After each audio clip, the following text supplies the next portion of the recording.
Good.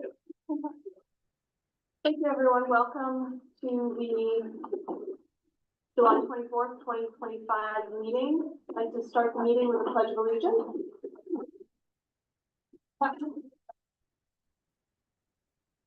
Pledge allegiance to the flag of the United States of America and to the republic for which it stands, one nation, under God, indivisible, with liberty and justice for all.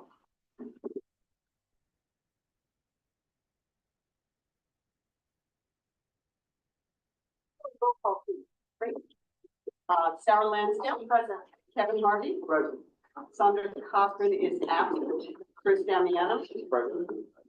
Greg Casamento is attending remotely. Peter is not in yet. Okay, you'll let us know when He's actually just voice audio. But he's not in yet, right? Okay, Josh Slaughter. Present. Brian Biedenbender. Here. Want to note for the record, we have a quorum and we can proceed. Before we go to public comment, wanted to ask both our executive director as well as our council to just outline the process for IDA projects. Great. I'll let Billy start with public comment. Yes, public comments. We understand that various people wish to make public comments. They're all welcome. We follow the Robert's Rules of Procedure, so it'll be a 3-minute time limit. So whatever you need to say, please keep it under 3 minutes. Additionally, you have to fill out a card so we know who to call. And additionally, if there are any elected officials who wish to speak, the agency waives 3-minute time limit, and they can have not as much time, but a fair amount of time. That means it ends today, 5 p.m. Thank you very much. Thank you. Thank you. So do we have cards? We do. Yes, we do. Fantastic. Go ahead. Legislator Tribe? Yep. Believe I'm not gonna take 3 minutes because you've heard my spiel before about apartment buildings. We can bring up Selden, we can bring up that there was 6 people supposedly gonna be there, and there's 56 people gonna be there.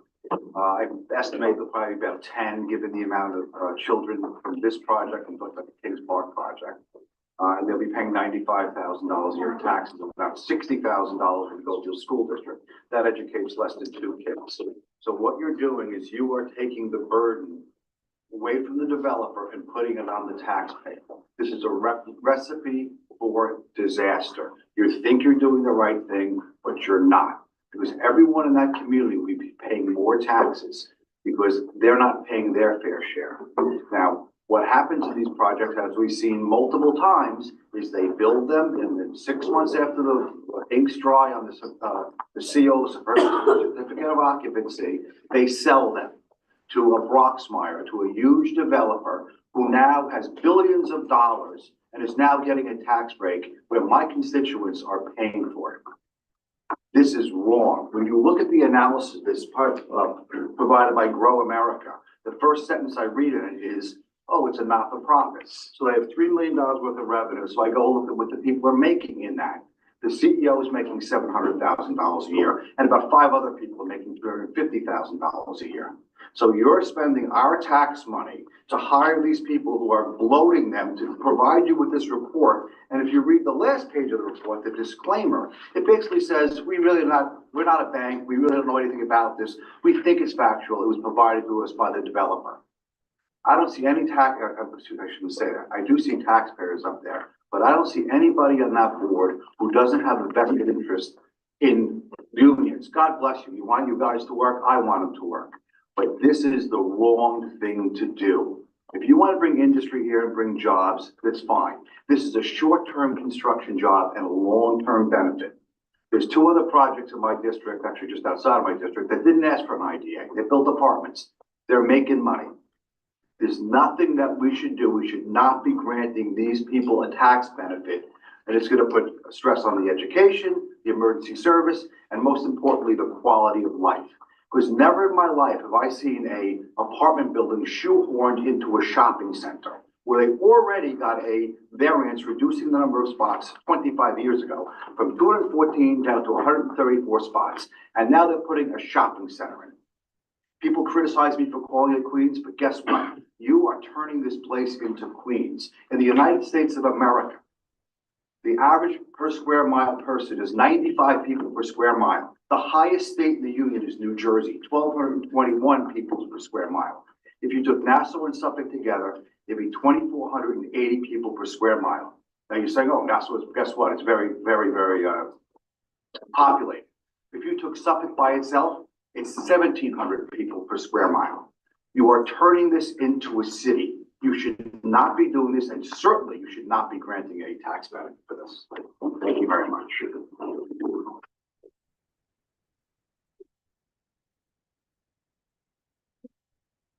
Dr. Alexander, anything around?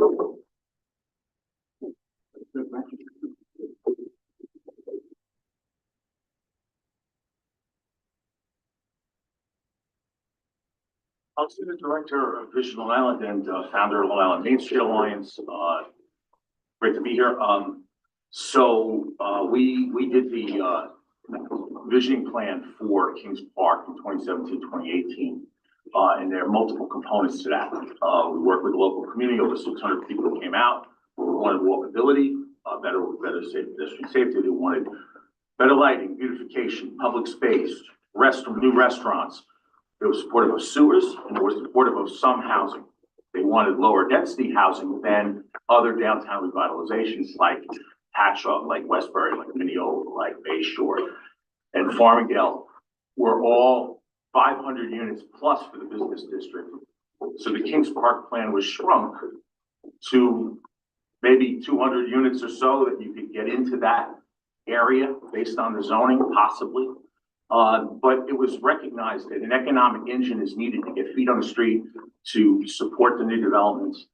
Historically, people may think, hey, commercial development drives economic development. Now it's housing development in recent years because there is a housing need and housing options that are needed for people, including rentals. Obviously, people want to see home ownership in condos and they support that, but also there is a need for rental housing. So that was just the backdrop.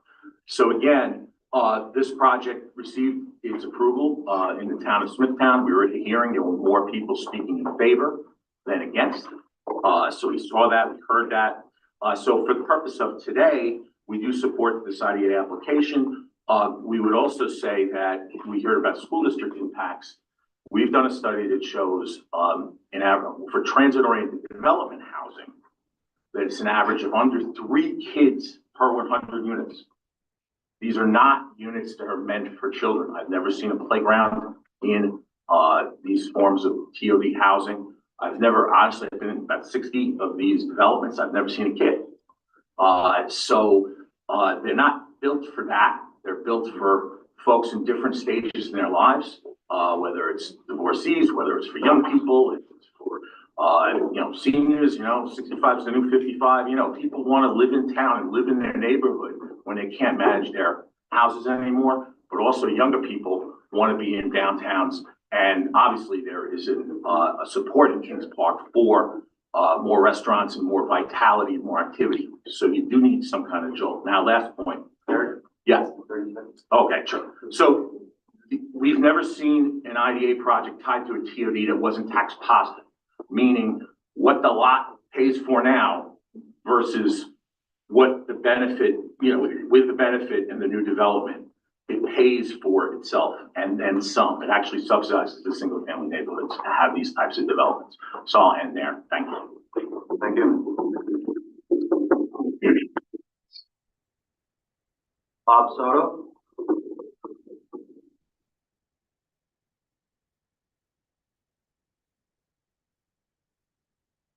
Because I was here 3 years ago.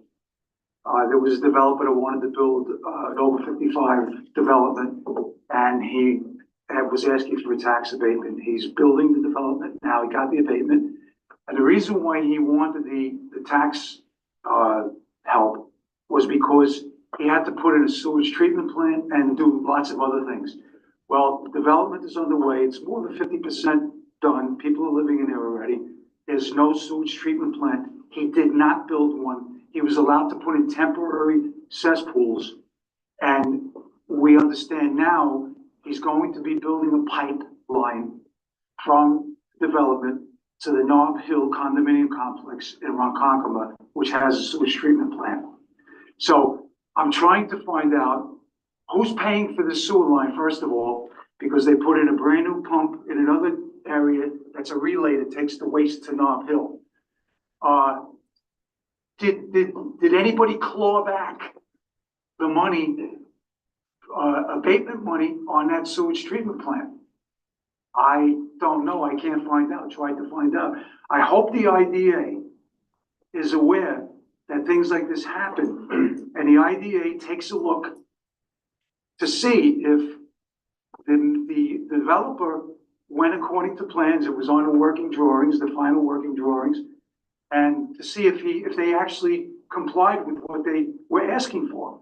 A sewage treatment plant to take in 188 units. I'm sure it's got to be more than $1 million. He got us, I think, a $7 million abatement. And I understand he's selling that apartment complex now to someone else. So, you know, if anybody could get back to me at least and say, is the county paying for that line? Is he paying for the line? Did they claw back any money from that? And what's going to happen to our Wisconsin downtown when we want to sewer that downtown? Nob Hill no longer has any available space for additional sewage because this guy was able to run a line over to the Nob Hill complex. Our downtown, we want to put more restaurants in, more venues for people to go to drink. We want to establish our town, our hamlet, with a commercial hub. There's no railroad there, but there is a commercial.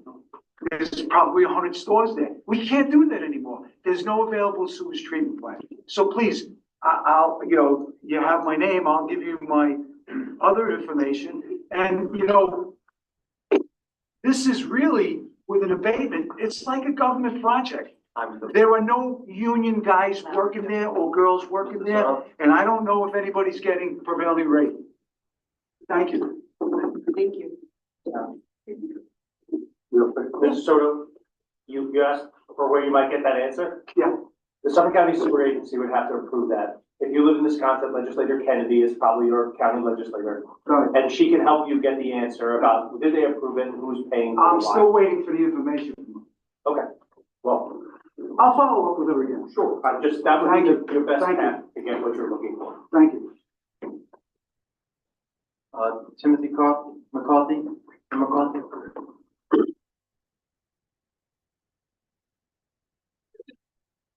So allow me to speak. My name is Tim McCarthy.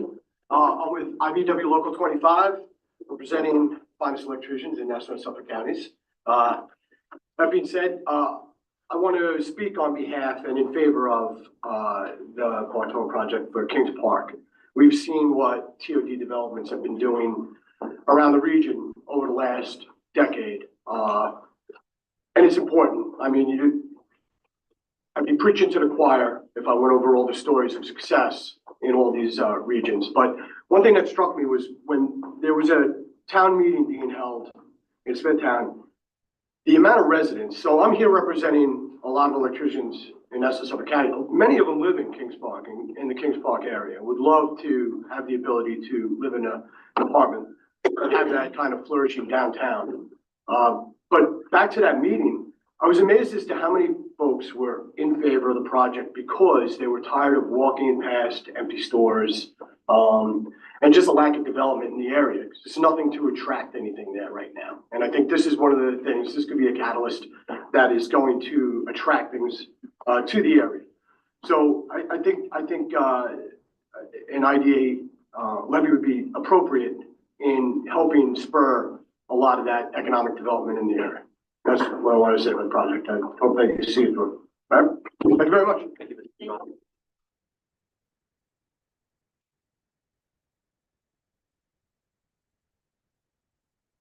Joe Squisciardi. You're reading close. Sorry about that. Sure, Irish name. Yeah. Good afternoon. My name is Joe Squisciardi. I'm the business agent for Columbus Local 200. I represent 1,100 hardworking members and their families. Our members work for decent wages, decent medical insurance, and decent pension when they retire, all of which is needed to live on the land. Portone builds a project that is rivaled by none. Wherever they have built a project that has exceeded expectations. This project will contain 46 units as adjacent to Kings Park train station that will replace a vacant Mexican restaurant that's been there. The project will create approximately 90 construction jobs. As we all know, construction work drives the economy. These construction workers will be spending some of the money they just earned on the project and use it frequently in the businesses in the surrounding area. Our members that live in the town of Smithtown area in Kings Park will also have a chance to live in the units that they just built. Our members have worked on the last 6 projects that Portone has built, and I can tell you that they have been a good neighbor wherever they've built these projects. That being said, Thomas Local 200 is in favor of this project to be built. Thank you again for allowing me to speak today.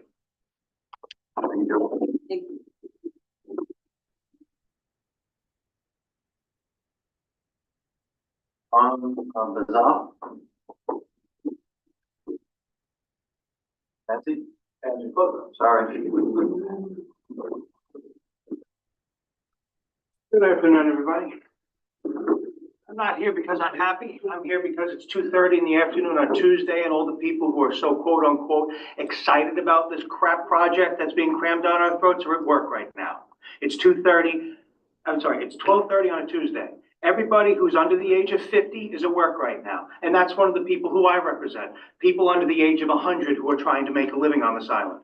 Now, one group of people from my graduating class has been able to survive.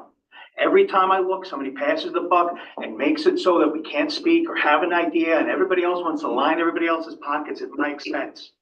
No progress is going to be made on this dying island until the people who keep moving the goalposts are hung from them. I'm not nice, I'm not kind, I'm not warm, loving, understanding, or happy to be here. The fact that I had to move everything around to come here and beg for you to reconsider giving a bunch of people who can't afford to keep the capital investments that they're doing in this town, all the cheap money's gone. And there's no flood prevention on the stupid sewer system that you put in. So that's gonna be fun. My house is one of the few houses that flooded during that giant rainstorm last August, because you didn't have the common sense to clean all the drains. I can't get water pressure to my house 8 hours out of the day because of how far I am in the development. There's not one group of people who are willing to take responsibility. There's a bunch of people willing to break their arms, patting themselves on the back here. Anybody that approves this tax break at my expense, I'm gonna take it from you. 1 order of magnitude more than you give out. You want to give them a 10% tax break? You better be willing to lose 100% of your private money. I'm tired of it. There's no industry in this town, and you want to make, oh, we're going to draw people in. To do what? To wait to die? Can't do that because all the nursing homes are going to be closing up soon. You know, reality's checking in, and I'm getting rid of everybody that costs more than 5 figures. So if that happens to be anybody on this board, get ready, because there's nothing left. Stop. Don't you dare interrupt me. I'm not here to make threats. I'm here to tell you the reality of the situation is that anybody does not have the capacity to live here anymore. And the only people who are concerned about that isn't you. You're concerned about making sure that a developer gets a tax break at my grandkids' expense at this point. John, you got 30 seconds. The feeling is mutual. The feeling is most certainly mutual. Because by the time I hit that door, I'm going to work to make sure my government works for me, no matter what. Every decision this board makes will become under question. Every member of the board, your private finances, anytime you've made a deal, a wink, nod, handshake, under the table hand job, it's all coming to light. So I appreciate the good work that you've done, but it pales in comparison to the chasm that anybody who is struggling has to cover.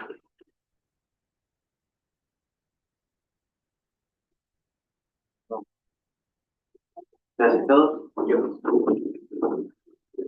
Good afternoon, Jesse Phillips. Well, I'm looking at your sign, thriving industry supported by the Suffolk County IDA, and it lists life-saving biotech, pharmaceutical manufacturing, distribution, e-commerce. These are all things that I understand it makes sense to give companies tax breaks to come in and make something, make a product, give jobs. we're talking about apartment complexes that I don't have a problem giving a tax break for the construction of it, but the long-term 5, 10 years of tax breaks for what? 3 people, 2 people working there to maintain the property? It just doesn't make sense. This should be a separate, I guess, decision on how long we're gonna allow this to happen. And I know that you say you can go back and take a look. So they say that there's only gonna be 3 kids that are gonna be living, or families that live in there. Right now, people can't afford to buy a house. So they're gonna do the next best thing. They're gonna cram into an apartment complex. I see it every day. The New York City firemen, I go into these apartments. They gotta do what they gotta do to help their family. If their kid can go to Smithtown High School or Kings Park High School, that's a better chance for them. And they're willing to cram into an apartment. So you can sit there and say, oh, nobody's gonna live in a 1-bedroom apartment. They're gonna do what's best. Why do we have all these storage units? So people can take their stuff and put it in storage because they can't fit it into these 1-room apartments. So my question is, are you willing to say, okay, we will give them a tax break short term, but I know you say we always go back and make sure that what they're doing is worth the tax break. We need to make sure that what they're saying is really happening. Thank you.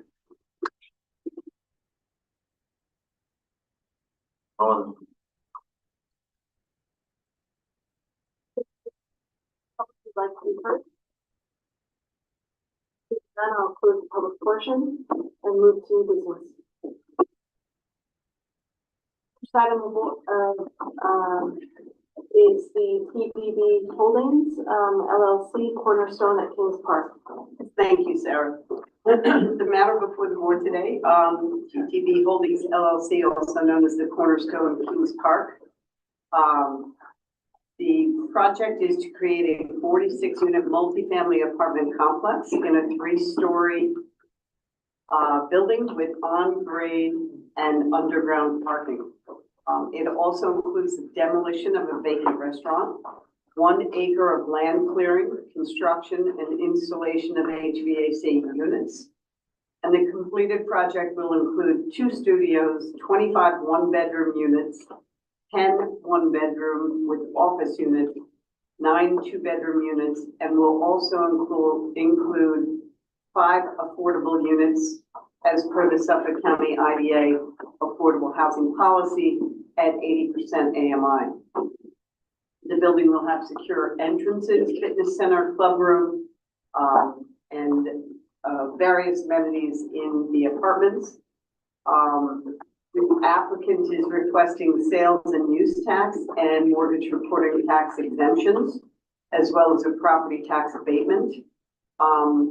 Today, I won't be going into that detail because shortly I'm going to invite Kevin Grims to make a presentation whereby he did the financial modeling for the pilot and will talk in detail about those items. This is a $22,500,000 investment in the community. And I will certainly, there he is, Kevin Grims. I'm going to turn it over to Kevin for his presentation, and then we will invite the applicant to make a presentation.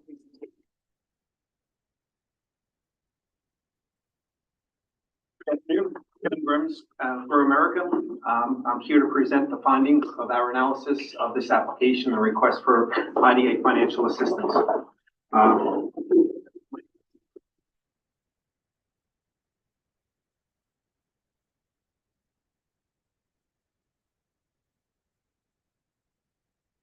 Kelly had just provided an overview of the development. So this is a transit-oriented development, a proposed 46-unit development, 3-story apartment building. As Kelly mentioned, there's a mix of studios, 1-bedroom and 2-bedroom units. Of the 46 units, there will be 10% of the units that will be made available for workforce. Those earning less than 80% of area median income. So it's about a $1,000 differential between market rate rents and average workforce rents. And that's consistent with the recently updated IDA residential policy for these types of developments. It's going to be constructed on a half an acre parcel of land. Currently, there's a 1,500 square foot former restaurant that has been vacant for some time, and that will be demolished as part of the development to make way for the new construction. The developer is a partnership between Terwilliger and Bartone Properties and Tansy Properties. Terwilliger and Bartone, as previously mentioned, they've done many of these mixed use, mixed income, transit-oriented developments throughout all Long Island. So they highly accomplished award-winning developer for their previous development. The site, again, it's a half an acre site, and there's the restaurant on which a former restaurant is situated on the parcel. As you can see, it's within a stone's throw almost of Kings Park train station.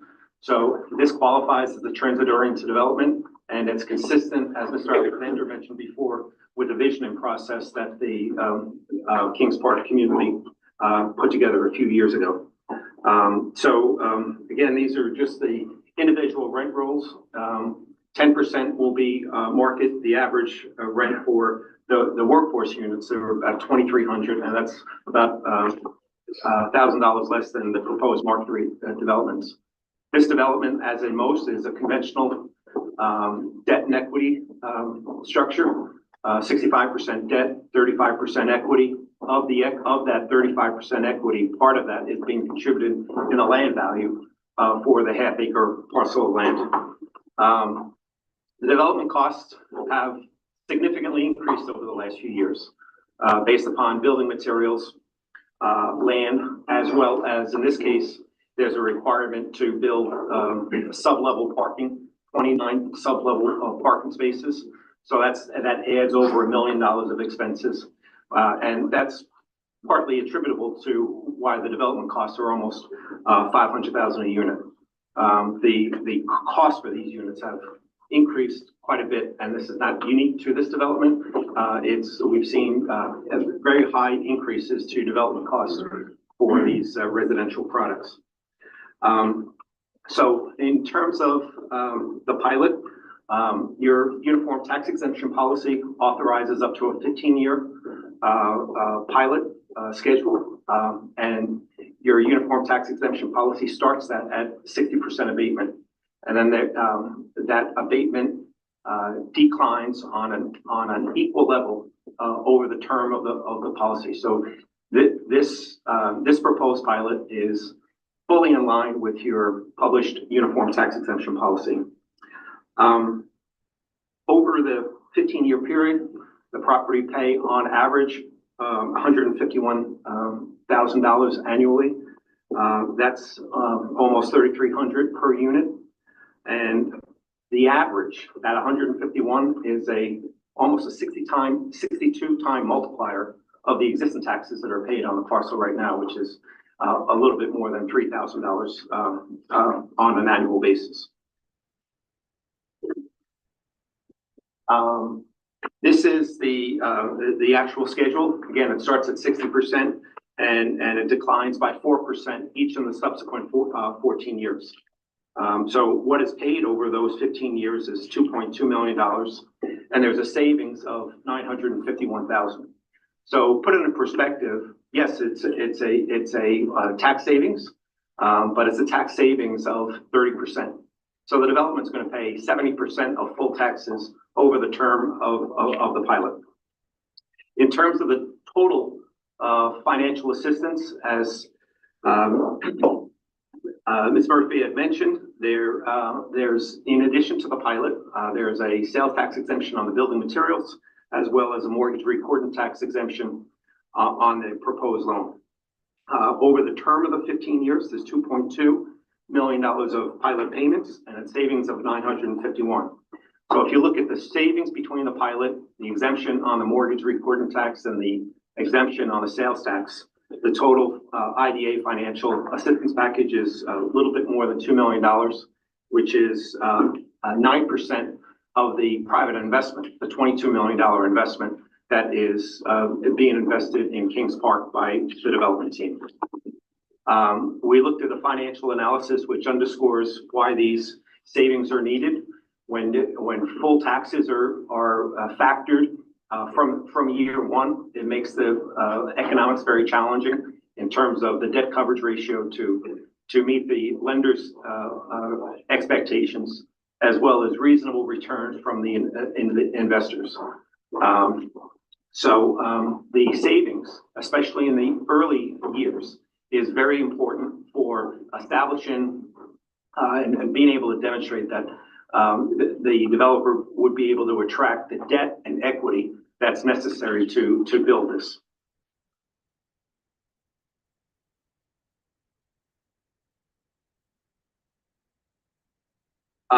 So when we did the financial analysis, the debt coverage ratio with full taxes and the return expectations are below thresholds for both the lenders and the investors.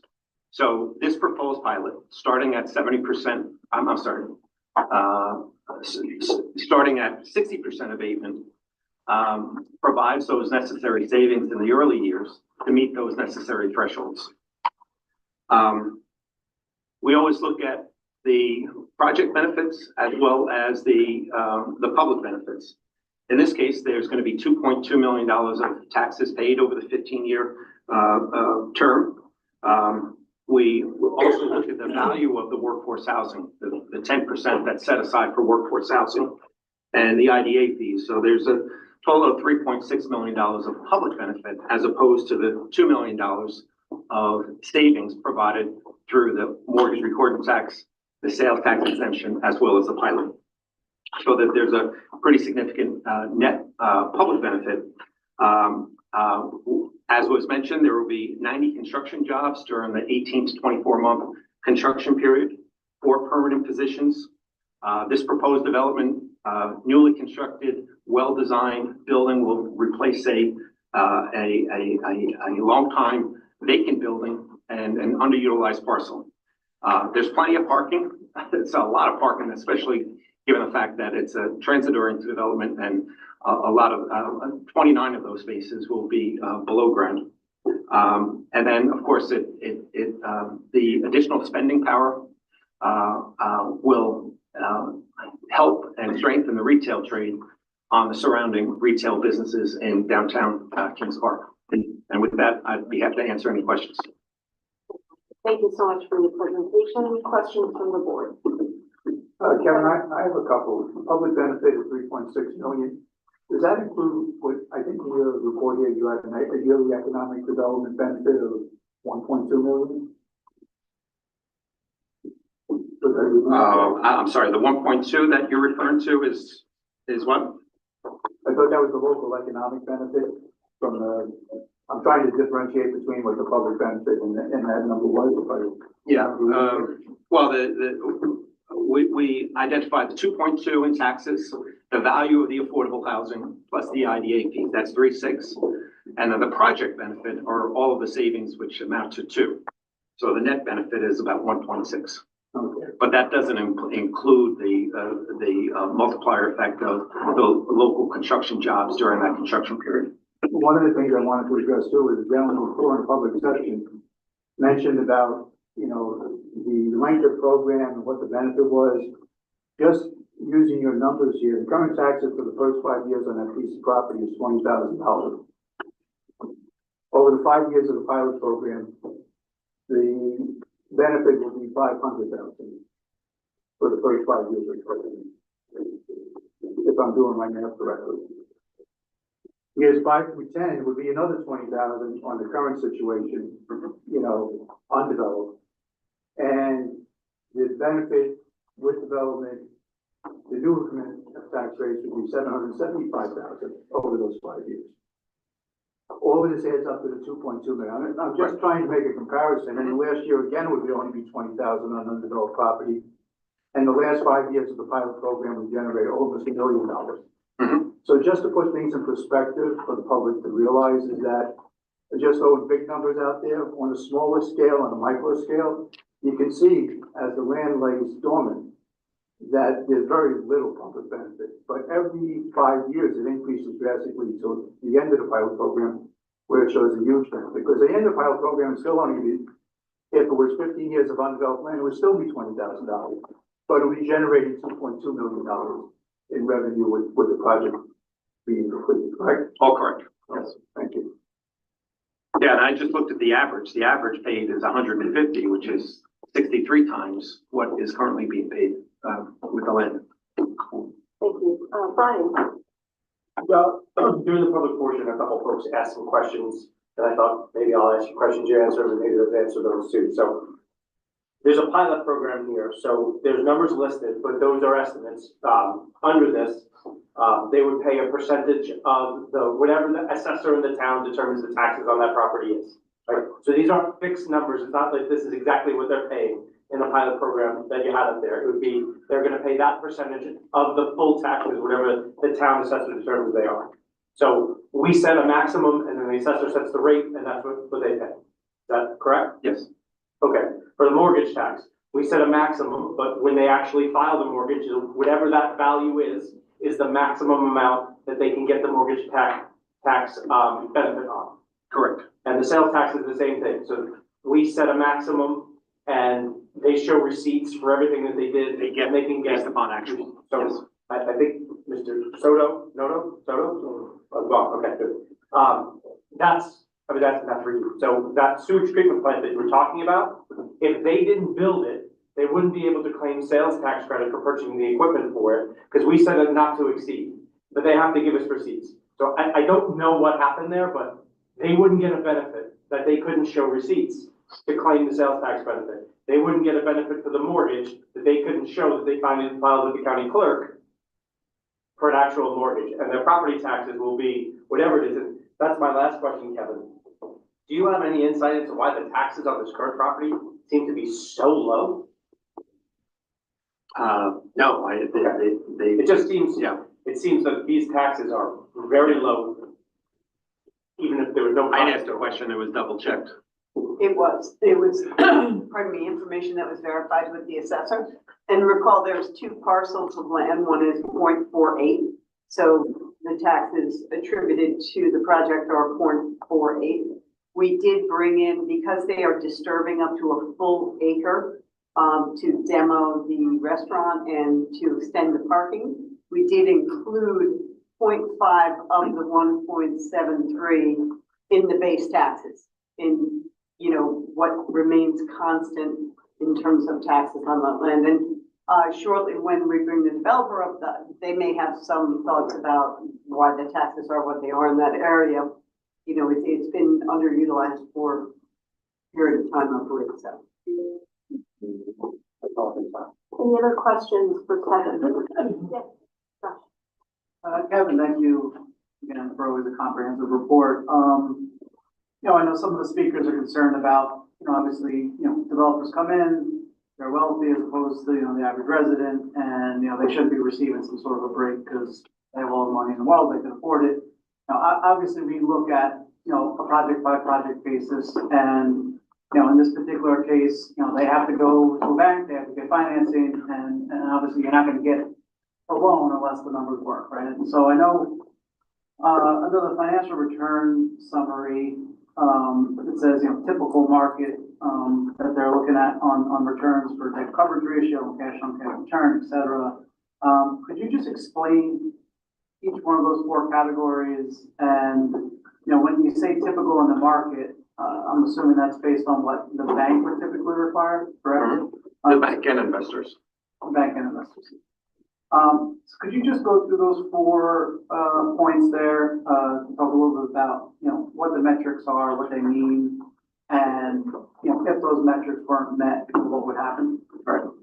Well, and thank you for that question. And, you know, usually the term that I use with every one of these presentations, because it's a requirement for all IDAs in New York State, is that they should be able to establish a but-for test. That but for the availability of these financial incentives, the development would not be financially feasible. And that's why we look at these financial metrics for meeting those.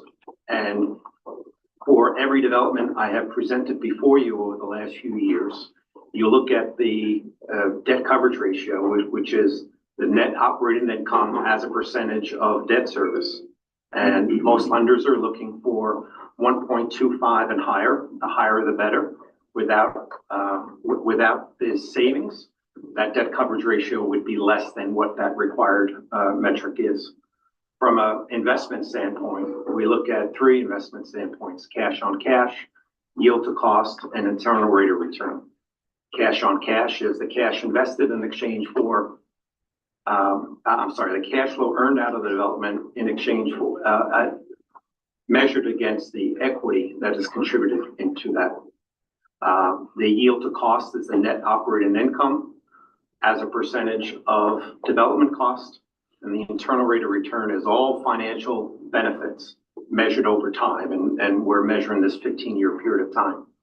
So without the savings, each of those metrics, and debt coverage ratio is 1.25, cash on cash rate of return, developers are looking for 6 and higher. Yield to cost, 6.5 or higher, even 6.5 is a little bit tight. And then internal rate of return, 10% or higher. Without those benefits, none of those metrics, without those savings, none of those metrics are met. With the savings, they are met, but just barely. So that is in the case of every development we've analyzed, residential development, we have been able to demonstrate, but for those financial incentives, the development isn't financially feasible. And that's just the reality of the marketplace. The construction cost, the land cost have just increased so that it's very difficult to absorb those full development costs when you're paying taxes at full assessment. But as you can see, there's quite a significant increment despite the savings based upon the investment and based upon that larger assessment. Yeah, I mean, my colleagues have talked a lot about, the public benefit, obviously the increased tax revenue and the benefits to the public that come with that. But just in your professional opinion, just strictly from a, profit standpoint and be able to finance a project like this, without the IDA benefit, it's your professional opinion that, banks wouldn't provide the loan and investors will not invest in this project? Right, because it's not meeting the metrics. And the other part of the analysis is, but for those incentives, the development is not financially feasible. And the other important part of that analysis is that based upon those savings, you're not providing undue enrichment whereby they're just padding their pockets with additional profit based upon what you provide. We also look at those metrics to make sure they're reasonable and not absurdly high based upon other developments in the marketplace. And these work based upon those savings, but there is no undue enrichment in this case and many of the other developments that we brought before you. Development here is very difficult to cover those development costs. Well, just in response to what you just said, Kevin, is, I want to all the board that I think there's a consensus that we are the gatekeepers of the Suffolk County taxpayer, and we want to be able to make sure that any deal that comes before us is good, not only for the development, it's also good for the taxpayer. But we do write the checks. So the reality is your information is very important, in addition to other info we get, that helps us make the decision, make sure we make what's best for both parties. Yeah, because the extension of the but for, if it's not financially feasible, it doesn't happen. And if it doesn't happen, there's no growth. So getting a percentage of something, and you're getting 70% of full taxes, is better than 100% of nothing if the investment doesn't take place.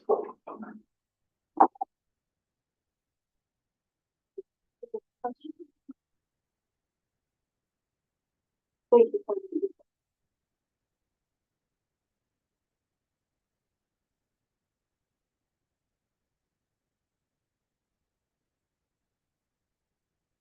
I would like to invite Anthony Bartone, who's the managing partner, Belinda and Bartone, Tony Tansey from Tansey Properties, and Garrett Ray, who represents the client and works with Weber Law Group.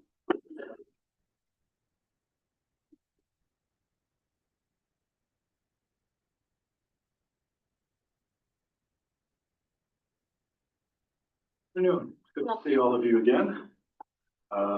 Thank you. I'm Garrett Gray of River Law Group. I represent Tansy Properties and Twilliger and Bartone Properties, the owner and developer of the subject property. Both Tansy Properties and Twilliger and Bartone formed a joint venture in order to develop this project. Again, to my immediate left is Tony Tansy, the managing member of Tansy Properties, and to my far left, Anthony Bartone, one of the principals of Twilliger and Bartone. The applicant plans to demolish the vacant restaurant pad site and construct 46 housing rental units in a 3-story modern building, which would be accessory to the existing commercial development currently operating on the site. This project will help to revitalize the area as is called for in the Kings Park Master Plan, which was adopted by the Smithtown Town Board on March 20th, 2025, and provides for a downtown transit-oriented development overlay district. Indeed, this plan specifically recommends new housing proximate to the train station, and that the master plan is the product of significant public engagement and analysis. We believe this site to be ideal for this project. It's substantially close to amenities, including access to highways and walking distance to the Kings Park Long Island Railroad train station. It's also close to convenience and retail stores, access to healthcare and golfing, and as a matter of fact, there's a supermarket and other retailers directly across the street. I think it's important that this board is aware of the applicants that are sitting to my left who will be developing this project. Twilliger and Bartone Properties is a real estate development joint venture formed between the Twilliger organization and Bartone Properties. Twilliger and Bartone is based locally in Farmingdale with a regional presence focused on the Long Island submarket. The Twilliger organization is headed up by nationally renowned real estate developer Ron Twilliger, who has participated in the development of multifamily projects in more than 15 states, having developed over 260,000 units in over 6,000 buildings. Bartone Properties is managed by Anthony Bartone, who is also the president of the Long Island Builders Institute, known as LIVI, along with Long Island Home Builders Care, the nonprofit charitable arm of LIVI. Bartone Properties has developed several successful multifamily housing projects, including Farmingdale's ultra-successful transit-oriented development at the Farmingdale train station, as well as transit-oriented developments in Lynbrook and Westbury, as well as the successful Cornerstone and Hauppauge. Tansy Properties is a real estate contracting company managed by Tony Tansy. Formed in 1998, Tansy Properties specializes in commercial renovations in and around the 5 boroughs. It also owns several commercial and mixed-use properties in downtown Kings Park, including the property presently being discussed. Mr. Tansy has been president of the Kings Park Chamber of Commerce for the past 12 years and has worked diligently on the revitalization plan for the downtown Kings Park since its inception. The applicants have had several meetings with both the Smithtown Planning Department and the community and have revised their plans in accordance with the comments received at those meetings. For example, the number of stories was reduced from 4 stories to 3 stories, and an underground parking garage was added. Applicants remain committed to advancing this project forward to completion for the benefit of the Kings Park community. However, this project would not be possible without the financial assistance from this board. Indeed, without the ability to phase the property taxes in over a period of time, the project would not be economically viable as it would simply be unfinanceable. But for the pilot, the bank, in this case M&T Bank, would not offer financing as the property's cash flow would be below their minimum threshold. Without access to capital, the project simply can't be built. Further, it's not just about financing. If the property taxes went from $2,500 today to $230,000 upon the issuance of a CO for the project without the ability to stabilize the property and build operating reserves, it would generate a negative cash flow situation, ensuring the project's failure. We therefore hope to look favorably towards this project and approve the inducement resolution before you today, and we are available to answer any questions this board may have. Thank you. Thank you so much. Thank you. Questions from the board? Chris? I have one, and actually it's not really of the applicant, but maybe of Kelly. There was talk by the legislator about school children going into the district. Do we have any kind of stats on, what's happening in the Kings Park School District as far as enrollment? Is it going up? Is it going down? Is it steady? Where is it at? We've been looking at that for quite some time.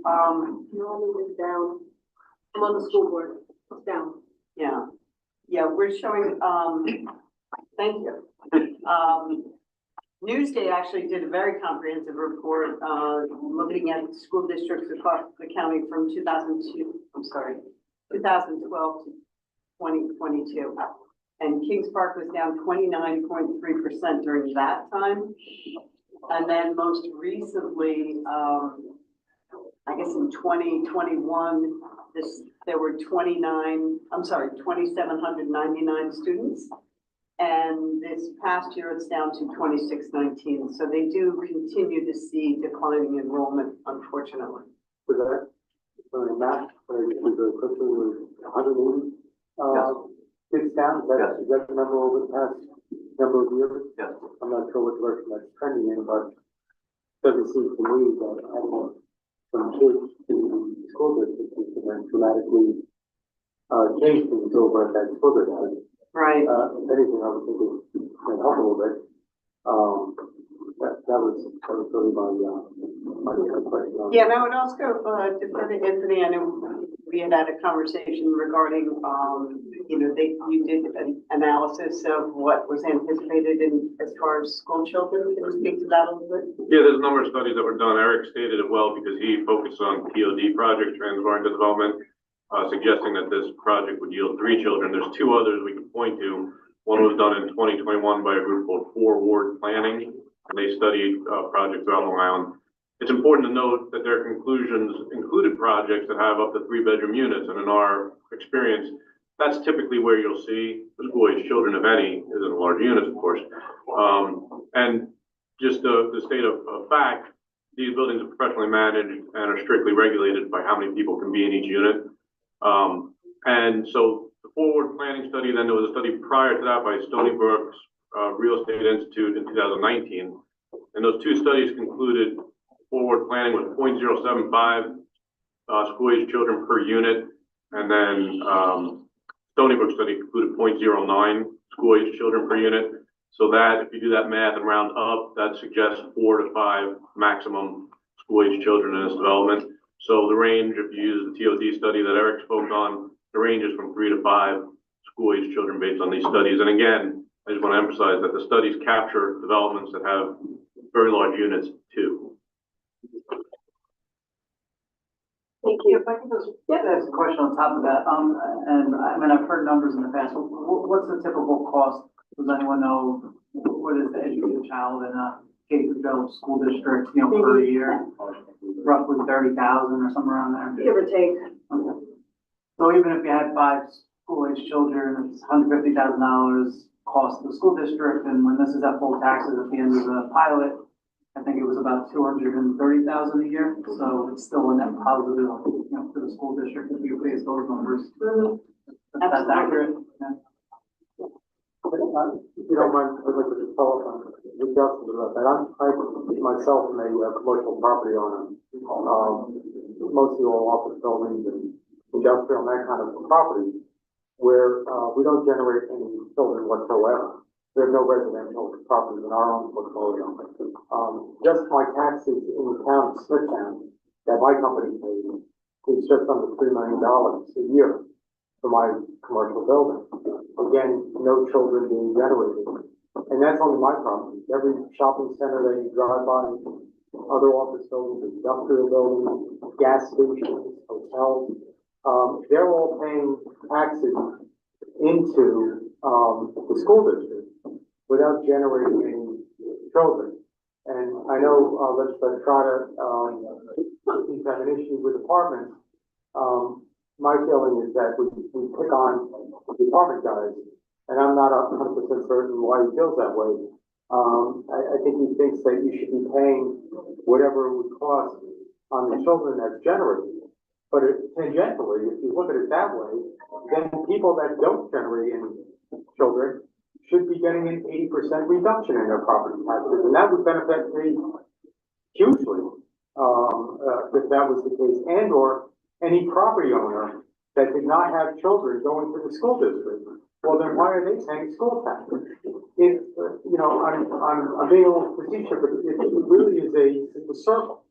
All right, we know that that's not possible. Everybody is doing their portion of it, not just to take care of the school district, but government in general. And, but to pick on one portion of it is not accurate. But all of those retail centers and office buildings, industrial buildings, they need workers. For them to be able to pay their taxes, but they don't generate anything. They need workers. Workers have to live someplace. Now, yes, some of the people that work in these commercial properties live in single-family houses. Some of them live in condominiums. Some of them live in apartment buildings. Right. Apartment buildings are a necessary part of our economic fabric. That's just a general statement that I see from my corner of the real estate world. Thank you. If I could add to that, also on the site is currently all of the retail space, excuse me, all of the retail space which currently does pay taxes and will continue to pay taxes at the same level, and obviously will continue to pay throughout this project. Anyway.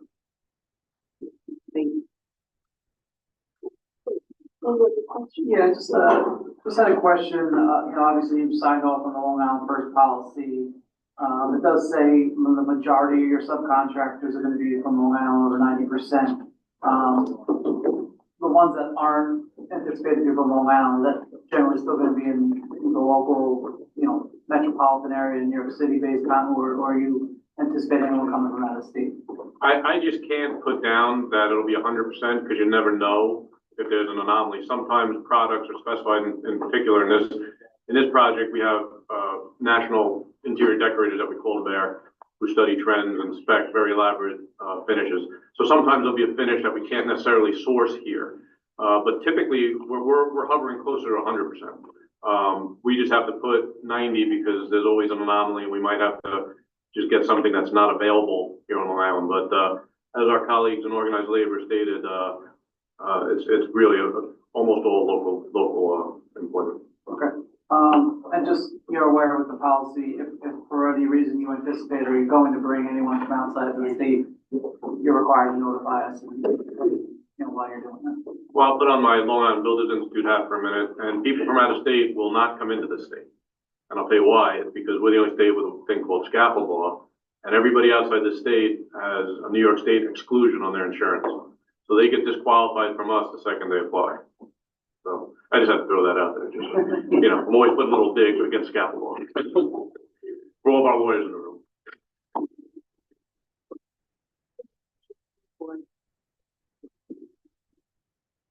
Seeing none, is there a motion to approve? Motion. There's a second. All those in favor? Aye. And those abstentions? Please. Thank you So very Kelly, much. Thank you. please discuss the process by which this is, there's a multi-step process. Yes, there is. And just for the benefit of those in the audience, I think it's helpful to explain what that process is. Great. So today was an inducement hearing where the applicant made the presentation to the board. The board has accepted that application. Mr. Dudnay will be representing the board with this matter. We will then be preparing a public hearing notice, which will go out to all the taxing jurisdictions and be publicly noticed for 10 days, whereby members of the public will once again have an opportunity to speak in favor or opposed to the project. Once that public hearing has been complete, we will bring the findings of that hearing back to the board at a subsequent board meeting, likely the next board meeting, for your deliberation before you make a final decision and make a motion to vote on an authorizing resolution. At that time, the client can then go into closing and proceed with the project. Thank you so much for that explanation. Absolutely. Thank you. Thank you very much. Thank you. Until business, document processing, Josh Packaging. Kelly. Great, so Josh Packaging, as just discussed, we held a public hearing and received no comments in favor to or opposed to, that matter. So it is now before you, for a motion for an authorizing resolution. Is there a motion? Is there a second? Aye, second. All those in favor? Aye. Any noes or abstentions? Approved. 125 Spagnoli, Great. for the hotel. Okay, so just as a reminder to the board, this matter appeared before you, last year in, March of '24. With a final resolution in, April. And this project involves, clearing of over 10 acres of land, a demolition of a 150,000 square foot building, and construction of a 402,450 foot square building. It's proposed to be a 4-story, 299 room luxury extended hotel stay. And it's located at 125 Spagnoli Road in Millville. The suites will range in size from studios to 3 bedrooms and will include a variety of amenities. When the applicant came before us, the total project costs or in private capital investment was 137 million, in excess of 137 million. And they are back before us today, requesting an increase to 184.5 million in terms of project cost. I will invite them to come up momentarily, but we'll say that there's been a tremendous increase in construction materials, an increase in the finance charges, and a variety of other areas, again, that they'll go into. The project is still estimated to create over 400 jobs. Kevin Grims was kind enough to provide us with a comparison of last year to this year and what those differences are. And at this time, I think I would like to invite Stephen Duff and Kelly, just one thing. Sure. So, and this is a previously approved project, so. I'm sorry, the public hearing I was about to bring up also. Sorry. So as Andrew and I are both about to say, we have already conducted a public hearing based on this new amount. As we talked about before, that first meeting is just accepting the application and allowing the process to begin. Since this process was already in motion, we went ahead with the public hearing. We did not receive any comments opposed to or in favor of the project. So we're bringing it to you today for an authorizing resolution. Sorry. Thank you for explaining that. Yes. Thank you. Well, thank you very much for having us back. So you did the introductions. For the record, I'll put my appearance, Daniel Deegan, for Charlie Deegan's Round, Uniondale, New York, and Hop Hog, New York, I should say, because we have a Hop Hog office now. True. So one of the reasons for the delay, we were back here over a year ago when we got final approval on this project.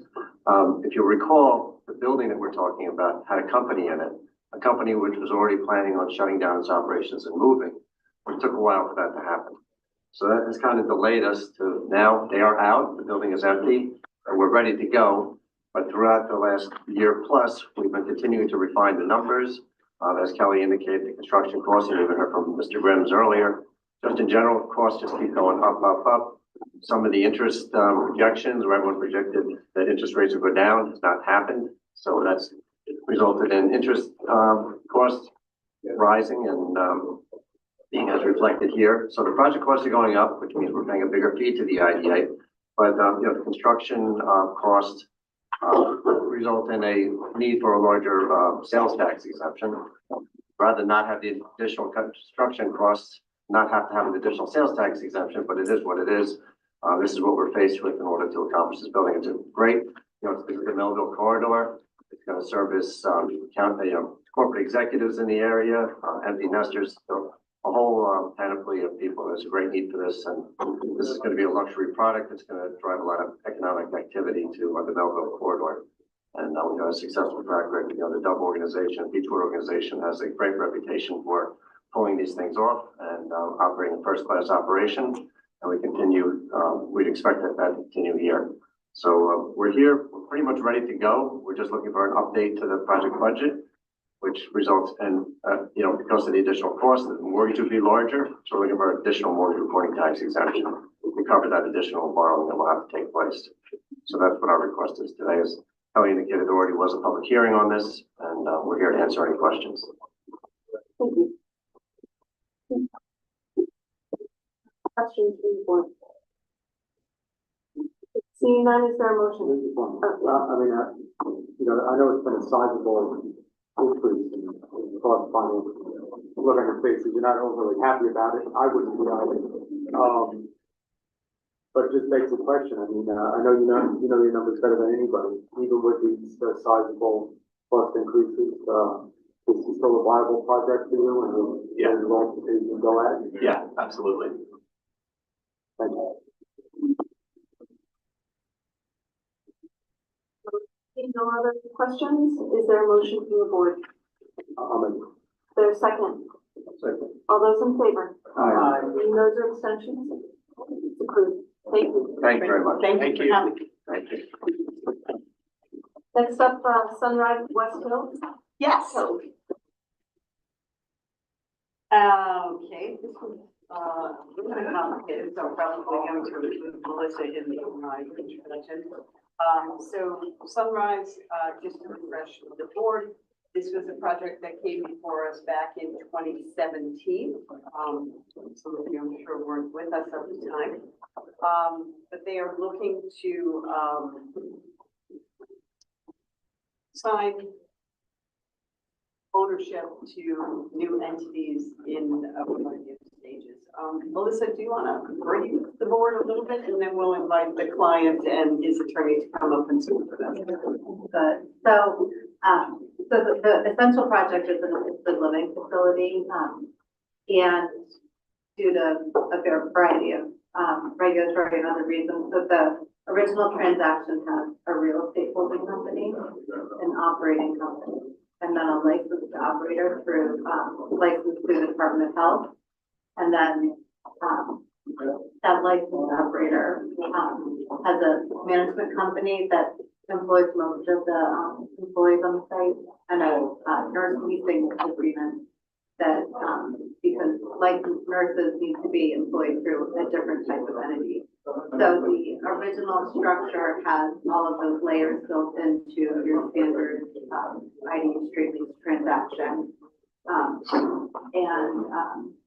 Dave Curry was here for the applicant and his colleague, co-counsel for representing the company, can walk you through the exact transaction, but what they're looking to do is change ownership, and related to that ownership change, it's going to end up touching each of those layers other than the nursing company. I think it's going to stay the same, and all the other layers will eventually change, and so they're looking for the board's approval to have essentially that's what's left of the pilot continue with the new ownership of these various entities. questions from the board? It doesn't change the pilot. Yeah, exactly. It's just the ownership and Dave and his co-counsel can get into those facts. I think Melissa did a very good job of explaining Yeah. this. So they just wanted to say hi and goodbye. Are there any points that you'd like to make that are new to, in addition to what Melissa said? Not many. Dave Curry from Farrell Fritz. Not many, except just to say that the existing structure of the ownership of this facility is 90% Ventas, which is not Sunrise, and 10% Sunrise in the ownership. And then it's managed, like Melissa was saying, through a licensee who then has a property management agreement with a Sunrise property manager. And Sunrise is the employer. The brand is Sunrise outside of the building, and all of those things will continue. Employment continues. What's changing is that the 90% owner Ventas is selling its interest to Stone Peak, a new developer, a new investment firm, New York-based with extensive experience owning assisted living facilities in New York. Sunrise through a different entity, but still will remain 10%. The other entities that are in the will have to change because as a result of ownership change, the current licensee is allowed to operate has to change. So that process will be post-closing because for the interim, the current licensee will have to continue to operate under an interim license agreement. And then once the Department of Health approves a new licensee, then a second step will be to replace the licensee. So there's a lot of paperwork to it, but essentially it's a facility that you all approved in 2017 and closed in 2018. It's a beautiful facility. I've been there. It shares a boundary with a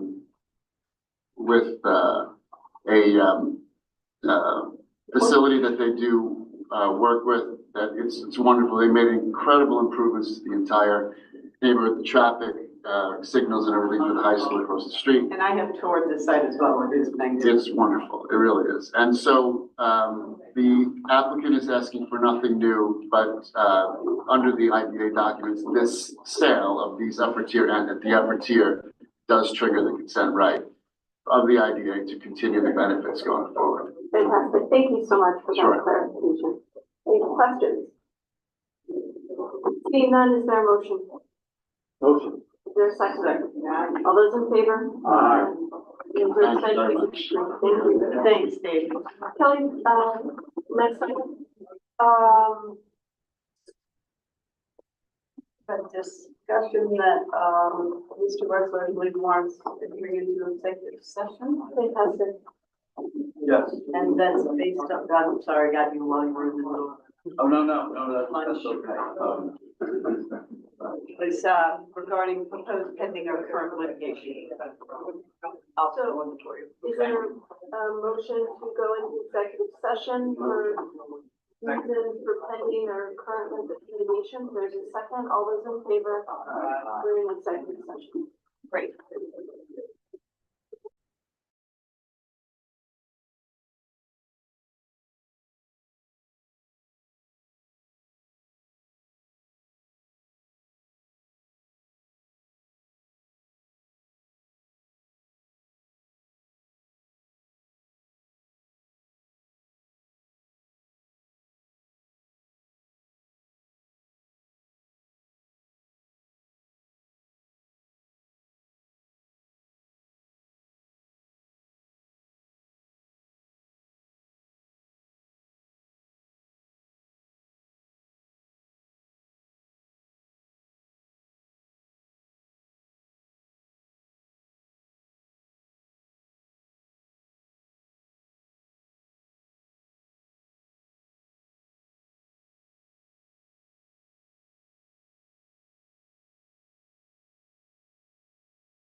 Yeah, I'll make motion to go back into, full session.